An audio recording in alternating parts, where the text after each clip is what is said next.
બધા જ પુણાત્માને મારા પ્રણામ।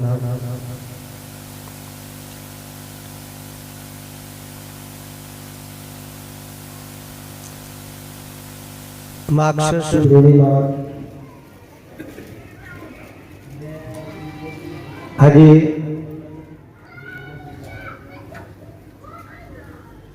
દત્તાત્રેય ભગવાનની જન્મ જયંતિ છે।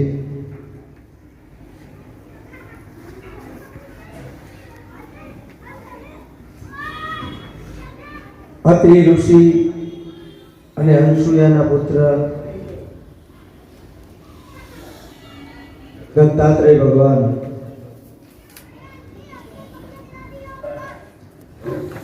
એમને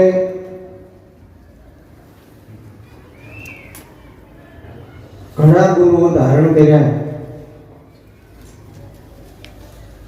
પણ ગુરુ ધારણ કરવાનું કારણ એક જ હતું કે ગુણ ગ્રહણ કરવા। સાપ, મોર, કૂતરા એવા ગુરુના ગ્રહણ કરવા એટલે એવું નહીં ગુરુની પાસે જેમ કંઠી પહેરાવીએ, પણ એની પાસેથી મનુષ્ય કેમ બનવો, આપણા જીવનની અંદર પ્રકાશ કેમ થાય, આપણી ઉદય ગતિ કેમ થાય, આપણો નિત્ય કર્મ કેવો હોવો જોઈએ, એવા તેમના ગુણ ગ્રહણ કરી દત્તાત્રેય ભગવાન દિવ્ય પુરુષ બન્યા।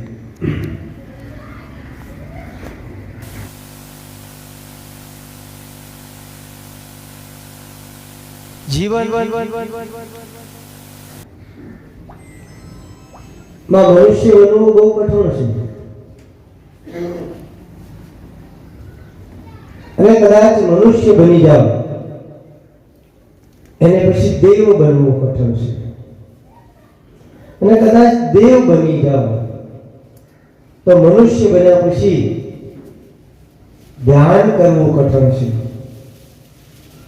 અને ધ્યાન કદાચ તમે કરી લો તો એની પછી જ્ઞાન ગ્રહણ કરવું કઠણ છે, અને જ્ઞાન કદાચ તમે ગ્રહણ કરી લો તો એના પછી વૈરાગ કરવો કઠણ છે, વૈરાગના પદને પામવું કઠણ છે, અને કદાચ વૈરાગના પદને પામી જાઓ પછી સમાધિમાં જવું બહુ કઠણ છે, અને કદાચ તમે સમાધિમાં પહોંચી જાઓ એની પછી ભક્તિ કરવી કઠણ છે।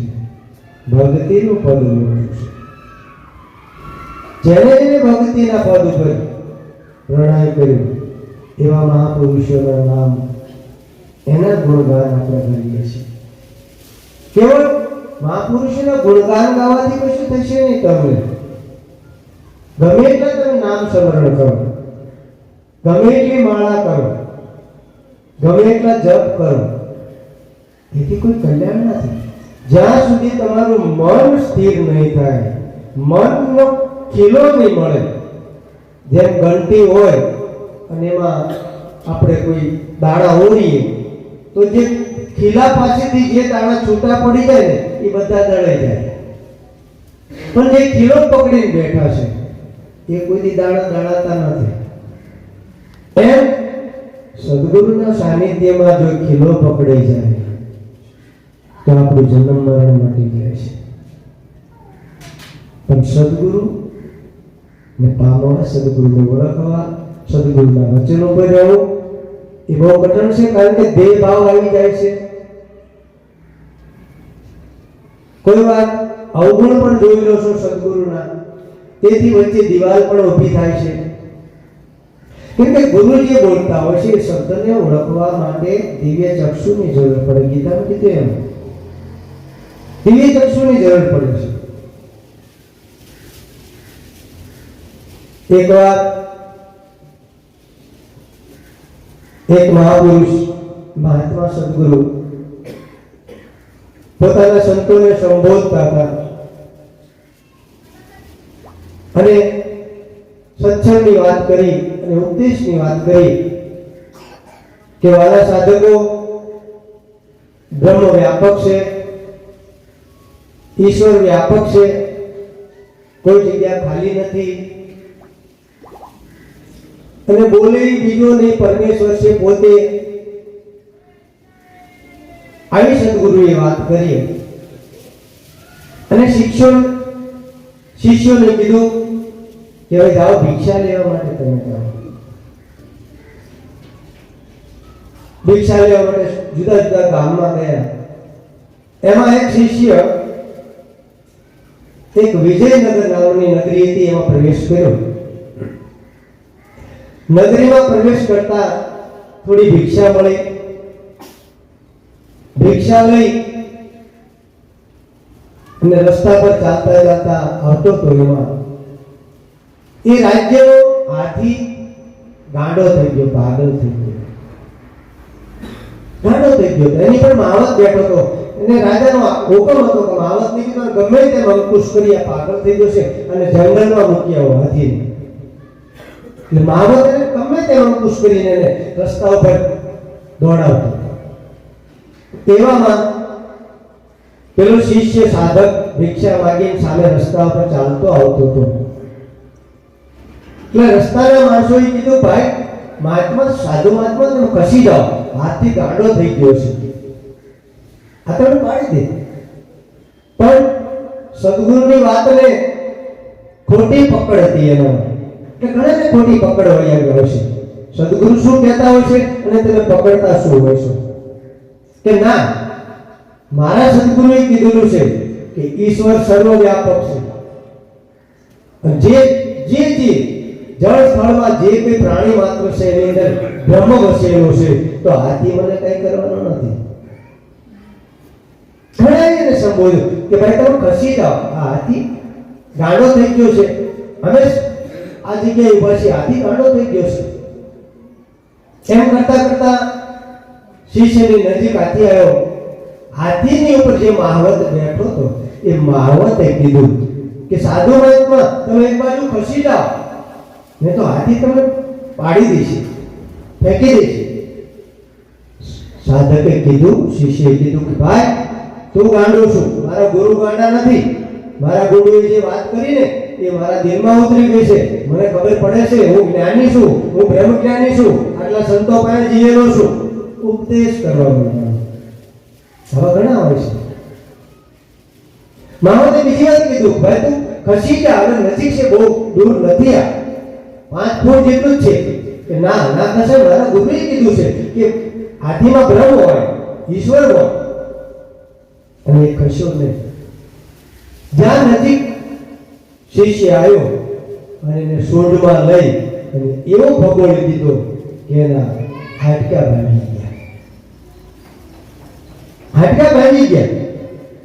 મહાવત તો હાથી લઈને જતો રહ્યો, પણ જે સારા માણસો હતા એને ઉપાડીને પૂછ્યું, ભાઈ તમે ક્યાં રહો છો? કે અમારા નજીકમાં આશ્રમ છે, મારા ગુરુજી પાસે લઈ જાઓ.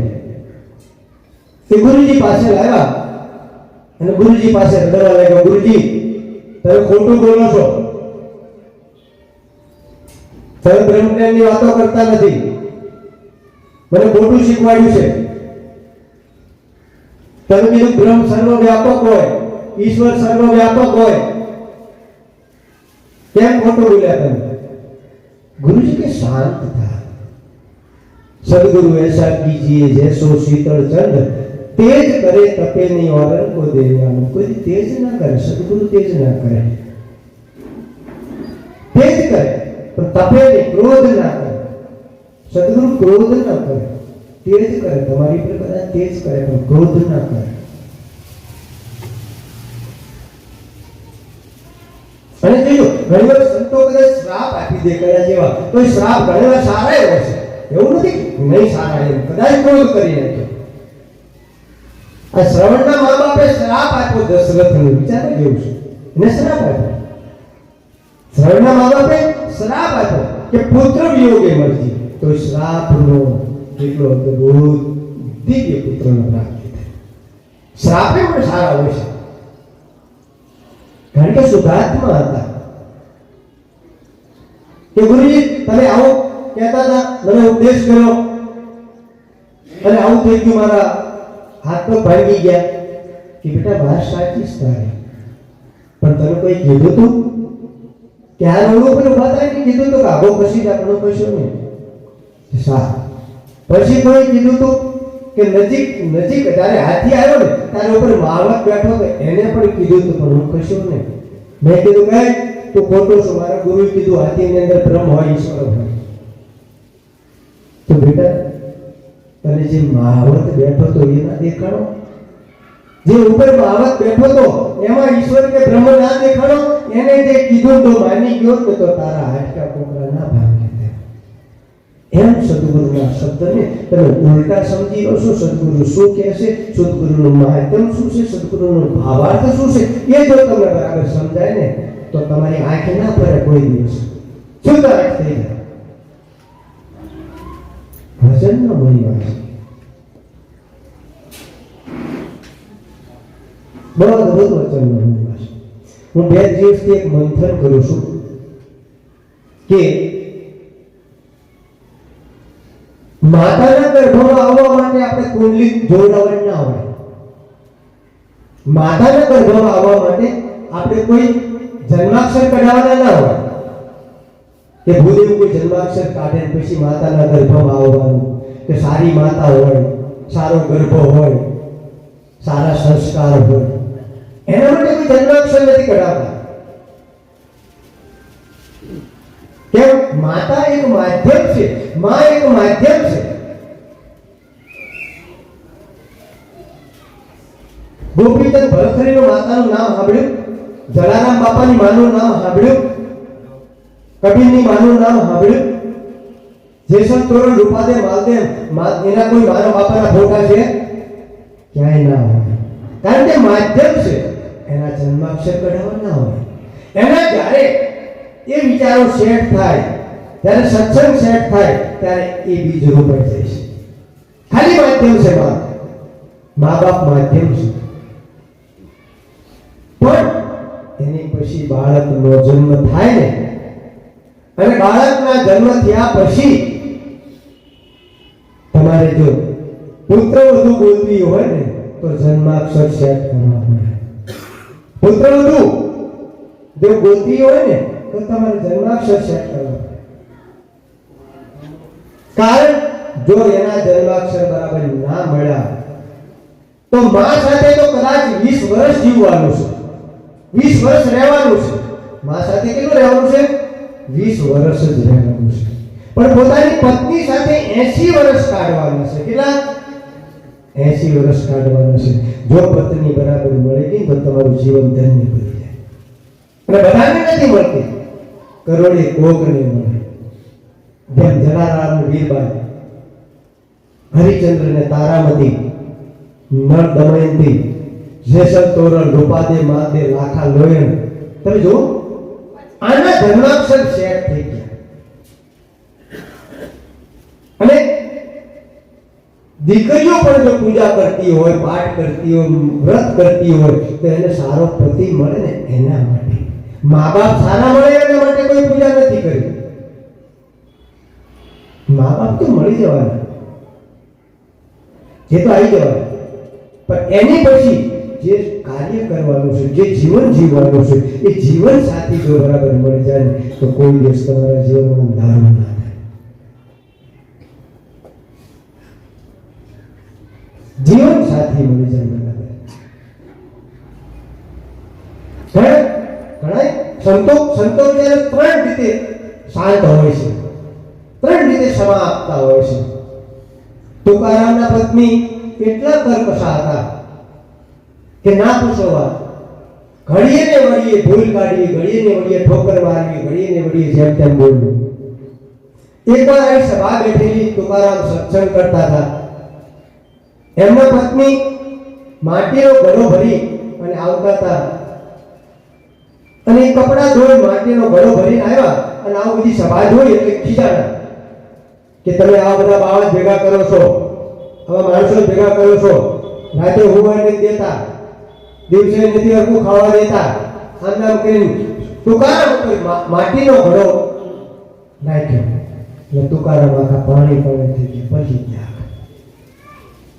એને પોતાની પત્નીને વંદન કર્યા, સતી કેટલા વર્ષ થઈ ગયા આપણે ભેગા રહ્યા કે કેટલા હો ભાઈ છે મારા પરમાત્માના, કેટલી દયા છે મારા ભગવાન ગુરુ મહારાજની કે તેમને આજ કોઈ દિવસ નવડાયો નથી અને આજ તે આમજો ગંગાજળ લઈ મને નવડાવી દીધા. આજ તે મારી પર ગંગાજળ નાખ્યું, આજ તો મારી પર પ્રસન્ન થઈ ગઈ. સંતો અવળાનું સવળું કરી નાખે ને સંત કહેવાય. અવળાનું સવળું કરી નાખે ને સંત કહેવાય. એને ક્રોધ ના કરે કોઈ દિવસ.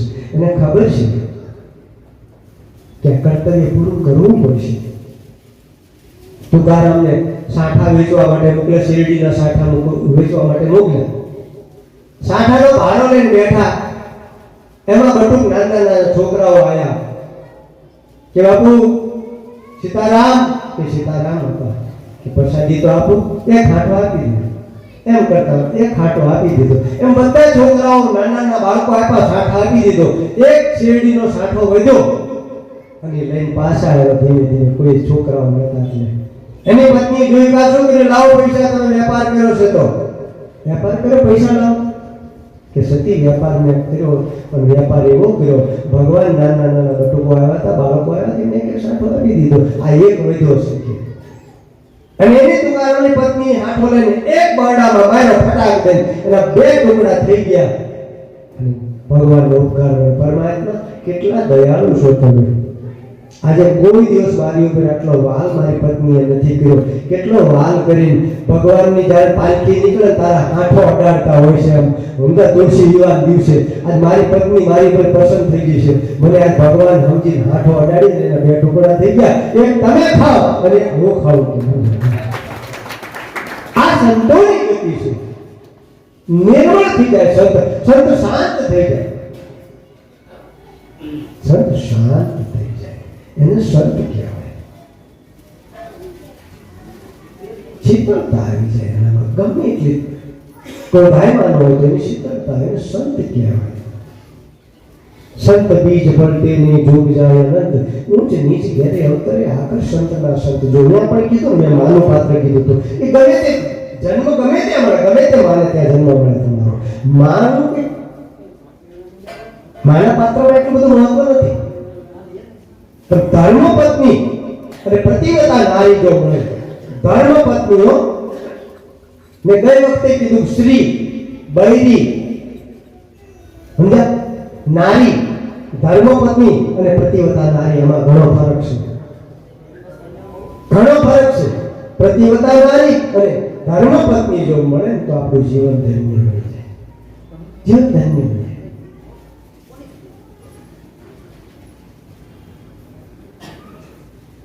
કાકભૂષણજી બ્રાહ્મણ હતા. કાકભૂષણજી ને ખૂબ થયું કે મારે જ્ઞાન પ્રાપ્ત કરવું છે. તો કોઈ પૂછે ઈશ્વર છે? કે ઈશ્વર છે સર્વવ્યાપક છે. તો અને હવાની માફક છે. ઈશ્વર તો પરમાત્મા સર્વવ્યાપક હવાની માફક છે. હવે વિચાર કરજો, જો હવાની માફક ઈશ્વર હોય અને તમે ગાડી લઈને જતા હોય અને પંચર પડ્યું હોય, હવા નીકળી ગઈ હોય, કઈ હોય નહીં, અને કોઈને પૂછો ભાઈ હવા ક્યાં મળશે, તો કે હવા તો સર્વવ્યાપક છે. હવા ટાયરમાં હવા ભરી જાય. હાજી કીધું, ટાયરમાં હવા ભરે ના ભરે એવું બ્રહ્મજ્ઞાન કામમાં ના આવે કે ભાઈ હવા સર્વવ્યાપક છે. ના, ઈશ્વર સર્વવ્યાપક છે, પણ એનું ઠેકાણું મળી જાય કોઈ જગ્યાએ કે પંપ મળી જાય, એના પંપમાંથી તમને હવા આપે તો તમારા ટાયરમાં હવા ભરે નહીં ના ભરે. એનું ઠેકાણું એક સદગુરુનું છે. એ સદગુરુ સાચા મળી જાય તો તમારે હવાનું ઠેકાણું મળી જાય, હવા ભરી જાય તમારે, તો તમારે ગાડી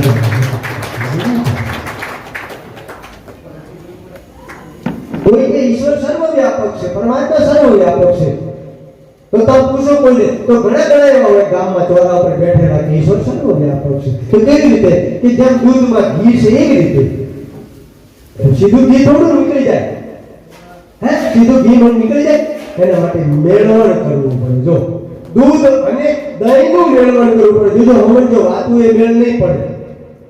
દૂધ તો પ્રેમ છે અને દહીં છે ને એ અમૃત છે. ભલે ખાટું છે છતાં અમૃત છે. દૂધ અને દહીંનો જ્યારે મિલાપ થાય, દૂધ અને છાશનો મિલાપ થાય ત્યારે એમાં દહીં જામે. દહીં જામ્યા પછી એને છે ને મેળ વલોણું કરો ત્યારે ઉપર આમ તો માખણ કરે, સાઈઝ જુદી થઈ જાય અને માખણ જ્યારે કરે અને એ માખણ કર્યા પછી એનું જ્યારે તાવવામાં આવે, ગરમ કરવામાં, નીચે જ્ઞાનાગ્નિ લગાવવામાં આવે ત્યારે એનું ઘી બની જાય અને દૂધ કરતા ઘીની કિંમત આમ તો કેટલી બધી વધી જાય. પણ ક્યારે એનું વલોણું થાય ત્યારે મહી વલોયા માખણ પાયા દત્ત કણી ગમયા ગીરે હોજી. મહી વલોયા સદગુરુ ક્યાં વલોવે? મહી વલોવે. બહાર વલોવા ના મોકલે તમને, જપ તપ વ્રત કથા કીર્તન એના માટે ના મોકલે તમને. એ બહાર વલોવાના છે તમારા, એનીથી તમને કઈ કશું ના મળે, ભૂતરું ના મળે. તીર્થ કરે એક ફલ, સંત મિલે ફલ ચાર, સદગુરુ મિલે અનેક ફલ કહે કબીર વિચાર. તીર્થ કરવાથી એક ફળ મળે, પણ એ ઘરે આવો તો એ ફળ આવતો ધોઈ જાય. મોટી મોટી વાતો કરે, મેં તો આ પૂર્ણ કર્યું, ગંગામાં ડૂબકી મારી, આમ કર્યું, આ બધું ધોઈ જાય. તીર્થ કરે એક ફલ, સંત મિલે ફલ ચાર, સદગુરુ મિલે અનેક ફલ કહે કબીર વિચાર. સદગુરુ મળવાથી અનેક ફળ મળે, પણ સદગુરુના અંગૂઠા ધોવાથી ના મળે, સદગુરુના દર્શન કરવાથી ના મળે, સદગુરુના સાનિધ્યમાં રહેવાથી ના મળે. પણ સદગુરુનું વચન એક હાથમાં લઈ લીધું હોય ને, વચન વિવેકી જે નર ને નારી પાનમાય, બ્રહ્માદિક લાગે ને પાય રે. વચને થાપન વચને ઉથાપન પાનબાઈ, વચને મંડાય પ્રભુના પાટ રે. આ 14 ભુવનમાં વચન જેને જાણ્યું ને એ કરવું હોય તેમ થાય. કયું વચન? વચન કયું? વચન વચન વચન સબ કહે વચન से 4 3 से પિંડમાં 112. આ વચન જો હાથમાં આવી જાય તો આના માટે આપણે સત્સંગ ભજનમાં આપણે સમાગમ કરીએ છીએ, એના માટે આ બધા ભેગા થયા છે. નહીં કે બીજા માટે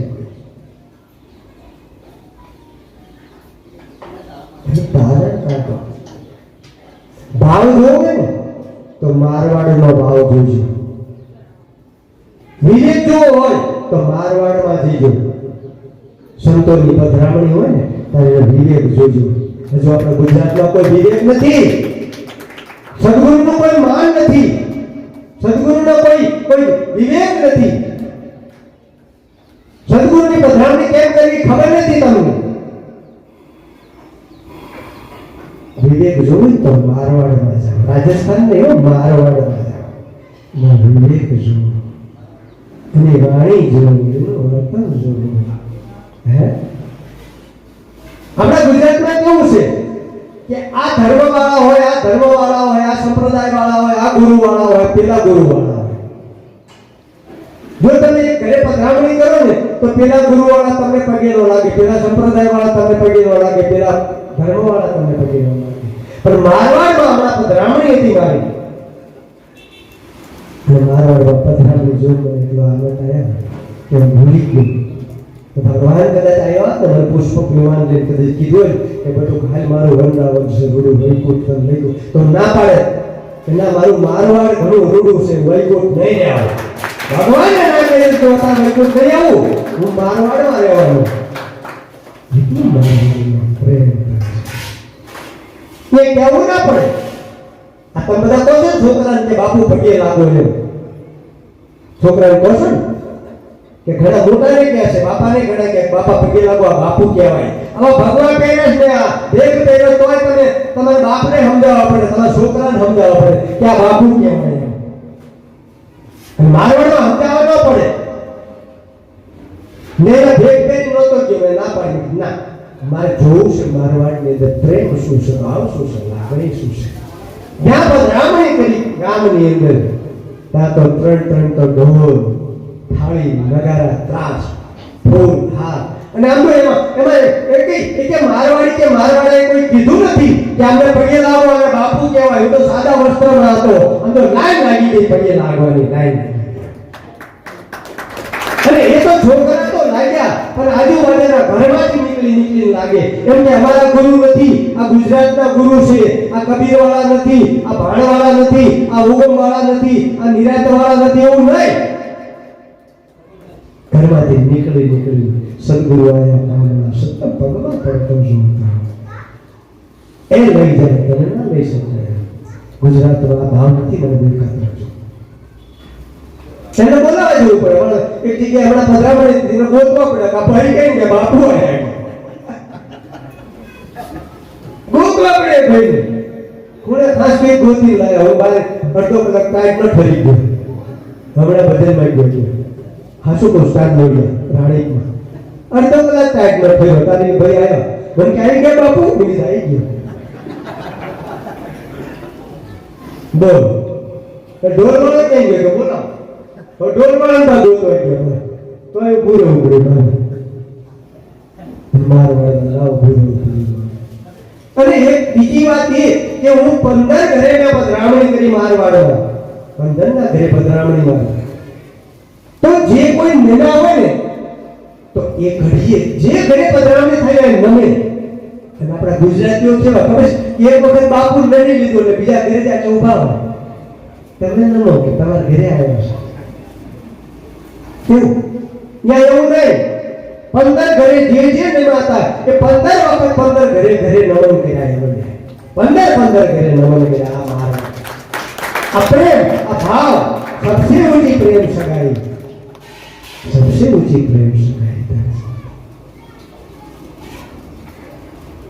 અને ભજન એની વાત ન કરો. જે ભજન સંગત ગાતા હતા એ ગાવા વાળા જોઈ ગયા પગ પડ્યા થાય એને કેમ કે કોઈ ધર્મી પુરુષ હતો કોઈ જ્ઞાનીનો છોકરો હતો એના પગ પડ્યા હતા ખબર પડી ગઈ કે આ બાપુ છે ને પરિપૂર્ણ બાપુ છે. તો વખાણ નથી કરતો. અને પછી એને જે નિર્ગુણ વાણી પાડી છે સદગુરુ આયા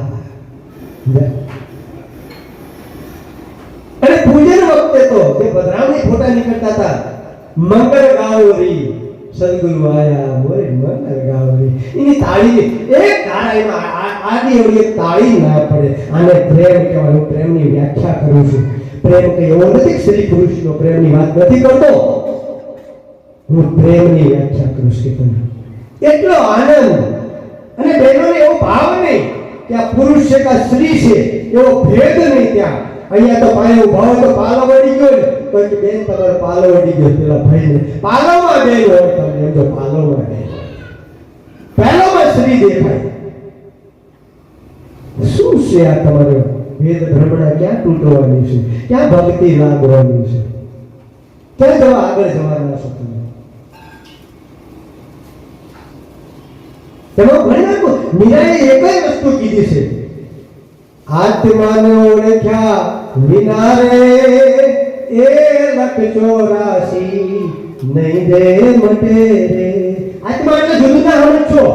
કોઈ આકાર નથી, કોઈ વસ્તુ નથી. આત્મને ઓળખ્યા આત્મને ઓળખ્યા આત્મને આત્મને આત્મને આત્મને આત્મને ઓળખ્યા આત્મને ઓળખ્યા અને આત્મા કરી નાખ્યો. પોતાના સ્વરૂપને ભૂલી ગયા. પોતે પોતાને ભૂલી ગયા. આત્મને ઓળખ્યા વિના રે એ લખ 84 વિના ઓળખી ગઈ. કેમ ક્ષત્રિયાણી નથી, હું મહારાણી નથી, હું મેવાડની દીકરી નથી, હું રાણાની વહુ નથી, હું કોણ છું? આ તમને ઓળખ્યા. આ તમને ઓળખી ગયા. પોતે પોતાને ઓળખી ગયા કે હું કોઈ સ્ત્રી નથી, હું પુરુષ નથી, મારામાં રૂપ નથી, કોઈ સૌંદર્ય નથી મારામાં. હું કેવળ પરમાત્માનો પ્રકાશ છું.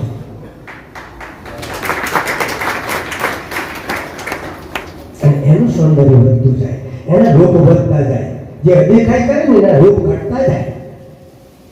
જે સર્વમાં પરમાત્મા સ્વરૂપ જોઈને એના રૂપના શૃંગાર વધતા જાય. એને બ્યુટી પાર્લર કરવા ના આવે. એને બ્યુટી પાર્લર કરવા ના આવે. એને ના જવું પડે ક્યારે. એનું સૌંદર્ય એટલું બધું હોય કે એને જોઈને સમજો એનું કવચ હોય આખું. આત્માને ઓળખ્યા વિના રે, આત્મને ઓળખ્યા વિના રે, એ લખ 84 નહીં રે મટે રે. પણ પછી શું કીધું કે તમને ઓળખ્યા પછી શું કીધું કે આ ભ્રમણાને ભાંગ્યા વિના રે, એ ભવના ફેરા નહીં રે ટળે. હા, તમે પોતે પોતાને ઓળખી ગયા, કદાચ સદગુરુ મળી ગયા, અંગૂઠો ધોઈ નાખ્યો, તમે પી ગયા બધું ચરણામત, પણ ભ્રમણા જ્યાં સુધી પડી છે ને ત્યાં સુધી પાછા હતા નહીં. જ્યાં સુધી ભ્રમણા નહીં ભાંગે ત્યાં સુધી તમારું કોઈ પ્રકાશ નહીં થાય, તમારા જીવનમાં ઉદાસ નહીં આવે, તમારી શક્તિઓ નહીં વધે કોઈ દિવસ. એમ બોલીની શક્તિ જાગૃત ના થાય, કેમ કે તમે શક્તિને હણી નાખો છો ઈર્ષા રાગ દ્વેષમાં. વાતો કરવાથી ના મળે, કોઈની ઈર્ષા ના કરો. આપણો દુશ્મન હોય કદાચ અને દુશ્મની આવે ને તો એની ઈર્ષા ના કરો. તમારી શક્તિ હણી જશે, રોગિષ્ટ થઈ જશો. તમે રોગ હાથે કરીને વારો છો, કોઈ બીજા રોગ નથી, તમે બીજા કોઈ મોકલતા નથી, તમે રોગ વારો છો. પરમાત્માનું ભજન એટલે શું છે? પરમાત્માને ક્યાં ગોતવા જઈશું? ક્યાં મળશે પરમાત્મા તમને? પરમ આત્મા, પરમ એટલે પ્રકાશિત શુદ્ધ. જેમ અગ્નિમાં સોનું શુદ્ધ થઈ ગયું હોય ને એમ શુદ્ધ બની ગયા પછી એમ પ્રકાશિત થઈ જશે. પછી તમને ભેદ પ્રમાણે ના દેખાય કોઈ. આપણે એવા માર્ગે જવાનું છે, આપણે આ ઉભરનો ગતિ કરવાની છે, આપણે જેટલી બને એટલી ગતિ કરવાની છે. આપણે છૂટવાનું છે, મા બાપથી છૂટવાનું છે, પતિ પત્નીથી છૂટવાનું છે, કુટુંબ પરિવારથી છૂટવાનું છે, તો આવતો જન્મ તમારો ઊંચો જશે. આપણે સદગુરુ ચૈતન્યની અંદર બહુ અદ્ભુત એક આપેલું છે સત્સંગ કે જે મા બાપનું મૃત્યુ થાય તે ઘરની અંદર જે છોકરાઓ હોય એના ફરતા ફરતા એના સૂક્ષ્મ આત્માઓ ફરતા હોય છે, આસક્તિઓ લઈ ગઈ હોય છે, અને પછી એ જન્મ લેવા માટે કોશિશ કરતા હોય છે, અને પાછા એ જન્મ લઈને પાછા આપણે દુઃખી કરતા હોય છે. પરંતુ કોઈ સદગુરુનું સાનિધ્ય મળી જાય, મહાપુરુષોનું સાનિધ્ય મળી જાય અને એ તમને ભજન આપે, ધ્યાન આપે, જ્ઞાન આપે, અને એ જ્ઞાન ધ્યાનમાં જો સદોદિત રહેતા હોય અને પછી જે બીજ રોપાય ને તો પેલા આત્માઓ ખસી જાય, એ ભૂતાત્માઓ ખસી જાય અને આમ તો હિરાત્માઓ, દેવાત્માઓ.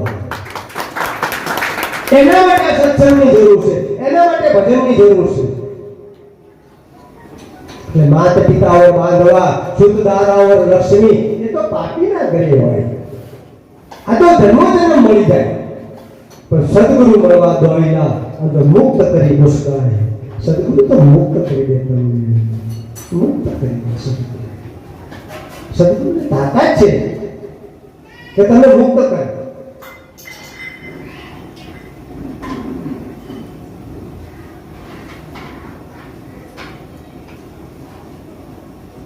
ભાવ, પ્રેમ,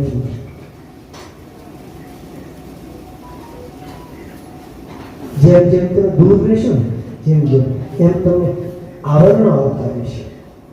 દૂર રહો, શરીરથી ભલે દૂર રહો, પણ સદગુરુના સંપર્કમાં રહો. સત્સંગના મહિનામાં કીધું ને કે સદગુરુને કઈ યાદ કરવાની જરૂર નથી. બટુક બાપુ, સુખદેવ બાપા કઈ કરવાની જરૂર નથી. તમારે શું કરવાનું છે? ગુણ ગાવું નિષ્દીન ગુરુદેવના રે, ગુણ ગાવું નિષ્દીન ગુરુદેવના રે, જેને આતું છે આત્મ જ્ઞાન, ગુણ ગાવું નિષ્દીન ગુરુદેવના રે. તમારે ગુણ ગાવાના છે. સદગુરુના સાનિધ્યમાં આવ્યા પછી તમને શું સુધારો થયો? તમારા વાણીમાં સુધારો કેટલો થયો? તમારા શરીરમાં સુધારો કેટલો થયો? તમારા વર્તનમાં કેટલો સુધારો થયો? તમને લાભ કેટલો મળ્યો? તમે જ્ઞાનમાં કેટલા આગળ વધ્યા? તમે ધ્યાનમાં કેટલા આગળ વધ્યા? તમે પરાકાષ્ઠાએ કેટલા પહોંચ્યા? એ તમારે કહેવાનું છે. બધું સ્વામી એવું કે બોલવાની કોઈ જરૂર નથી તમારે. એ ખોટું છે, આ પકડ ખોટી છે. તમારે તમને જે અનુભવ થયો એ અનુભવ રજૂઆત કરો.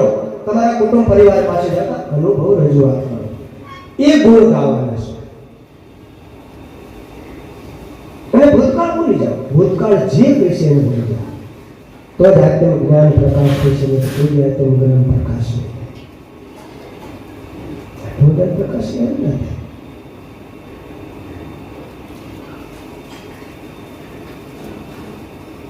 જેમ જેમ તમારી નિર્વિચાર સ્થિતિ થતી જાય, જેમ જેમ શીતળતા થતી જાય, તમે ભજનનો દોર પકડાતો જાય, તમારો એકાગ્રતા થતી જાય. કદાચ અત્યારથી ચાલુ કરો, પહેલા સ્ટેપ ઉપર તો ઉભા રહો. ગુરુ ગમે તેવા હોય એની તમારે જોવાની જરૂર નથી. એક ગામ હતું, એમાં એક સંત પધાર્યા. મને દસ્તાર યાદ આવે તો સંત ફરતા ફરતા નીકળ્યા. એક રાજાની ગોળી આને જોયા, સંતને જોયા. એને કીધું સંત, હું સંતની શોધમાં છું, મને કોઈ સંત મળી જાય તો સાચું. પણ સંત નીકળી ગયા. અને પછી એને લગન લાગી, મારે કોઈ સાધુને મળવું છે, મારે સદગુરુને મળવું છે, મારે સાધુને મળવું છે. એમ લગન લાગી બારી પાસે બેસી જાય. એમાં રાતે 2 વાગે એક ચોર નીકળ્યો. અને ચોર સાંભળી ગયો કે આ રાજકુમારી છે, અને જો રાજકુમારીને મારે જો પેલું કરું સાધુનું રૂપ લઈને આવું ને તો રાજકુમારી મારું કીધું માનશે, મને ઘણું બધું આપશે. બીજા દિવસે સાધુનું રૂપ લઈને ચોર આવ્યા. સાધુનું રૂપ લીધું અને ચોર નીકળ્યા. મારી પાસે રાજકુમારી બેઠી હતી. બહુ સમજવા જેવું દર્શાવ્યું છે. રાજકુમારી બેઠી હતી અને સાધુને જોયું. દાસીને મોકલી, સાધુને બોલાવ્યા, જલ્દી મારે સાધુને પૂજા કરી છે, અર્ચન કરી છે. કે તમારે કોરી બાપુ રસ, તમે આવો. ચાલો કે એ તો ઉપર ગયા.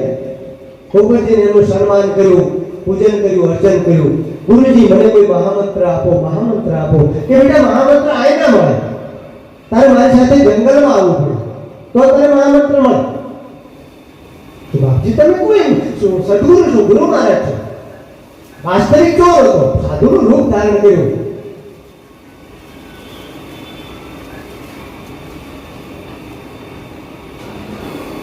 સાધુએ કીધું બેટા જો તારે મહામંત્ર જોઈતો હોય, ગુરુ ધારણ કરવા હોય તો તારી પાસે જે કંઈ ઘરાણો હોય, તારી પાસે જે કંઈ તારા પહેરવામાં જે કંઈ પહેરે સાધો સોનું ચાંદી રૂપું એનું પોટલું બાંધી લે અને આપણે જંગલમાં જતા રહે. જંગલમાં ગયા. ટૂંકમાં પતાવ વાર્તા ઘણી મોટી છે, બહુ સમજવા જેવી. જંગલમાં ગયા અને પેલા સાધુએ પેલી દીકરીને ઝાડ સાથે બાંધી દીધી. ઝાડ સાથે બાંધી દીધી.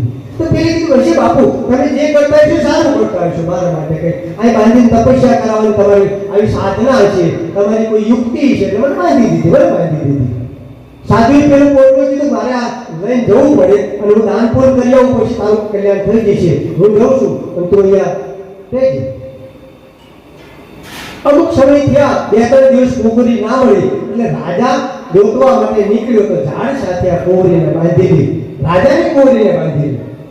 તો રાજાએ કીધું બેટા તું આ બાંધી શું, કોણ તને લાવ્યા? મને મારા ગુરુજી લાવ્યા છે, મારા સદગુરુ લાવ્યા છે, મને આ બાંધી છે એમને. કે બેટા સદગુરુ નહીં હોય, આ કોઈ ખોટો ચોર લપકો હશે કે એને તને બાંધી. કે મારા ગુરુને આવા એક શબ્દ ના બોલતા, ગમે તે હોય, મારા સદગુરુ છે, મારા સદગુરુએ મને બાંધી દીધી છે. અને મારા સદગુરુએ બાંધી છે. પિતાજી તમારી તાકાત નથી, છોડવાની તમે ના છોડશો. આટલો ભરોસો રહ્યો. ઘણા આવ્યા. એમાં એકવાર નારદ મુનિ નીકળ્યા. નારાયણ કરતા આને જોઈ બાંધી દીધી. બેટા આમ કેમ બાંધી દઈશું? કે હું ઓળખું છું તમે નારદ મુનિ છો, દેવ પુત્ર છો, તમને વંદન કરું છું, ભગવાન છો તમે, પણ અહીંયા મને મારા ગુરુ બાંધી દે. કે બેટા ગુરુ આવા ના હોય, બાંધી ના જાય. કોઈ ચોર છે, ઊંચો લખો કે ના નારદજી ભલે તમે દેવ પુત્ર છો પણ મારા ગુરુ પ્રત્યે એક શબ્દ ના બોલતા, મારા ગુરુ પ્રત્યે એક શબ્દ ના બોલતા. નારદજી કે આટલી બધી મક્કમતા દીકરીઓ કે બેટા લાઈ ખોલી દો કે ના ના નારદજી પાસે ત્યારે નારાયણ નારાયણ નારાયણ કરતા વિષ્ણુ ભગવાન પાસે ગયા કે વિષ્ણુ ભગવાન એક દીકરી એટલી તપસ્યા કરે છે ઘણા ટાઈમથી એ કહે છે ગુરુ બાંધી ગયા છે પણ મને ભરોસો નથી કોઈ વચ્ચે માણસ કોઈ બાંધી જતો ઠકી જતો રહ્યો છે તમે આવો ભગવાન વિષ્ણુ ભગવાન આવ્યા અને ભગવાને ઉભારે ચતુર્ભુજ ધારણ કર્યું દીકરી રડવા માંડી રાજકુમારી રડવા માંડી કે પરમાત્મા આપ આવ્યા મને કે હા ત્યાં નારદ મુનિએ કીધું તને કોઈ બાંધીને ગયું છે કે તું પૂર્વની પુરુષાળી તપસ્વી છું એટલે હું તને છોડાવવા માટે આવ્યો છું લાય બધા છોડી દો કે નહીં વિષ્ણુ ભગવાન ભલે તમે બ્રહ્મલોકના હોય કે ગમે ત્યાંના હોય પણ મારા બંધન તમે ના છોડતા મારા બંધન મારે સદગુરુ જ આ બંધન છોડે મારા સદગુરુ બંધન છોડે નારદ મુનિએ કીધું કે આને તો એવી પકડ છે ખરેખર સદગુરુ પ્રત્યે તપાસ કરો આના ગુરુ કોણ છે તપાસ કરતા કરતા કરતા કરતા નીકળ્યા તો હરદ્વારની અંદર આ પાછો હતો એવો ચોરી કરતો હતો એને નારદ મુનિએ પકડ્યો કે ભાઈ તું આ કે બાપજી તમે મને કેમ પકડ્યો કે તું જે દીકરીને ઝાડ સાથે બાંધીને આવ્યો છું ને ગુરુ બન્યો તો એ દીકરી તું ત્યાં ત્યાં ઉભી છે બાપજી મને હા કે ચાલ સાથે લઈ ગયા લાયો વડ પાસે ઊભી હતી નમન કરી રડવા લાગી ખૂબ નાચવા લાગી બાંધન હતા છતાં હાથ ખુલ્લા હતા નાચી મારા સદગુરુ આયા પામણા મારા સદગુરુ આયા પામણા મારા સદગુરુ આયા પામણા નાચે કૂદે ના મારા સદગુરુ આયા ભગવાન વિષ્ણુ ઉભા છે નારદજી ઉભા છે વિષ્ણુ ભગવાને કીધું કે હે ગુરુદેવ વિષ્ણુ ભગવાને રાત્રે ચોર હતો તો કીધું ગુરુદેવ આને બંધનમાંથી મુક્ત કરો ચોરે મુક્ત કરી તે પહેલું નમન મને ગુરુદેવને કર્યું પહેલું જ નમન ગુરુદેવને વિષ્ણુ ભગવાનને ના નમન કર્યું નારદને ના કર્યું પહેલું ગુરુદેવને કર્યું ગુરુદેવ તમે મને બાંધીને ગયા હતા ને તો આપણી કેટલી કૃપા કેટલું મારું ભજન પરિપક્વ થઈ ગયું કેટલા આપની દયા છે આપની પાસે કેટલું કેટલું કૃપા છે કે આ વિષ્ણુ ભગવાન દર્શન આપવા આવ્યા નારદજી આવ્યા તો તારે કીધું ગુરુ દોન દોનો ખડે કિनको લાગુ પાય બલિહારી ગુરુ આપકી મને ગોવિંદ દેવ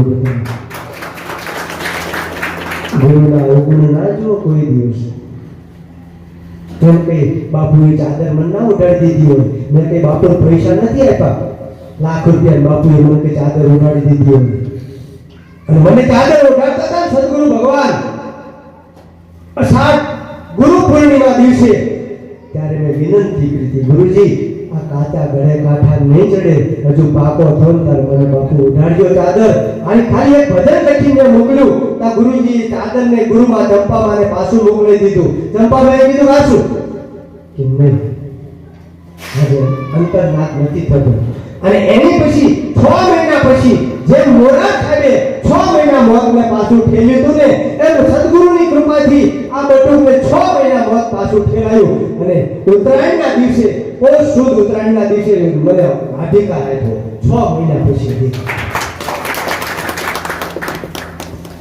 આ ઇતિહાસમાં દાખલ કોને અધિકાર લેવા તૈયાર ન હોય હમણાં જો ચાદરું કાઢું ને તો બહેનો 3-4 ઊભી થઈ જાય એમાં પુરુષો ઉભા થશે બાપુ ઉઠાડો અને બે જાય ચાદર ઓઢવા માટે કોણ ના માગે ચાદર એમ ચાદર નથી મળતી એમ કે બાપુએ મને નથી ઓઢાડી દીધી બાપુ તો નિખાલસાથી કહી દીધું છે કે હું ભારત ફરીને આવ્યો છું અને બધા જ કર્મો કરીને આવ્યો છું તમે જો બાપા ધોતા હોય મને કોરો કરતા હોય અને આ કર્મથી મુક્તિ આપતા હોય તો મને ચાદર ઓઢાડજો હું તો ના ઓઢાડતા જો મને અવગુણ જોવા હોય તો ચાદર ના ઓઢાડતા અવગુણ ઘણા છે મારામાં તો તમે તો ચાદર ઓઢાડજો હું સુખદેવ બાપા તારે ચાદર પણ ચેલાઓ કેવા હોય ખબર છે ગુરુજી ચડ્યા હતા ચેલા બહુ ચડ્યા હતા એક ગુરુ બિચારા હતા એક ચેલો હતો બહુ સમય મળ્યો તો ચેલો ને અને પાકો ચેલો આવે મહિને મહિને આવે ઈશ્વર ગુરુ નામે ન આવે એવો ચેલો પાકો એટલે થોડો ટાઈમ થયો એટલે વરસાદ પડવા બનાવવાનો ઝૂંપડીમાં બેઠેલા નાની એવી ઝૂંપડી એટલે એમાં વાસણ ઉપર ગાય પલળતી હતી એટલે બાપુએ કીધું બેટા જાઓ બેટા वो गाय का बंधन से मुक्त कर दो, बंधन छोड़ दो बेटा उसका।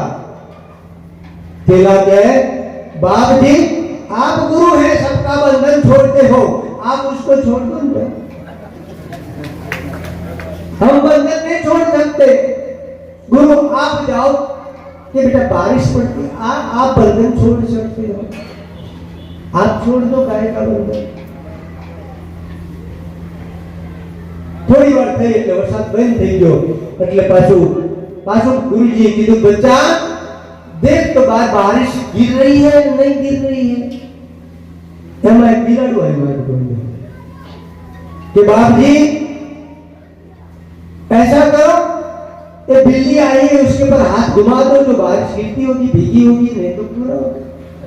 ऐसा चेला તમે જો તો બાપુ વેચી ખાય એવા બધા સદગુરુ પાસે અહીં મસ્કરી કરવા માટે ના આવશો, સદગુરુ પાસે કોઈ એવા અવગુણ જોવા ના આવશો। સદગુરુ ધાર્યા ને એટલે પાકું નિશ્ચય પાકું કરી રાખજો, તો તમારું કલ્યાણ થશે, કલ્યાણ નહીં થાય। એક ભજન આપણે બોલીએ પછી આપણે